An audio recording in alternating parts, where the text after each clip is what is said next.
High বন্ধুরা, তো আমি সুস্মিতা ফের চলে এসেছিলাম বন্ধুরা। তো দুপুর তো স্নান করার সময় তো তার আগে মনে পড়ে গেছিলো আমার এই মিশ্রণটি করা ছিল বন্ধুরা। তো হাতে একটু টাইম পেলাম।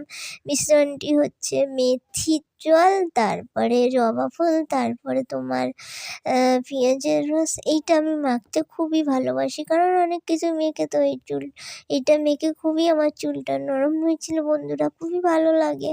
তো স্নান করার আগে মেখে ফেলছি। এত ঘরোয়া ট্রিটমেন্ট, তোরা চান হয়ে গেছে।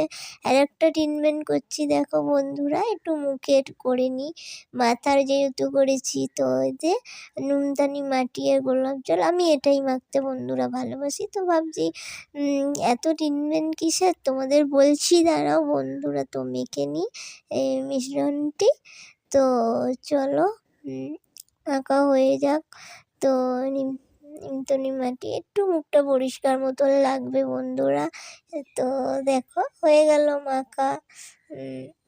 তারপরে মুখটা আমি ধুয়ে আসবো। এত ট্রিটমেন্ট কিসের দেখাচ্ছি বন্ধুরা। এই দেখো বিয়ের নেমন্তন্ন, শীতকাল পড়ে গেল, তো এবার তো বিয়ে হবেই না। এটা আমার একটা দাদার বিয়ে, আমার আর একটা পিসিমণির বিয়ে, তো এসে বলে গেছিলো।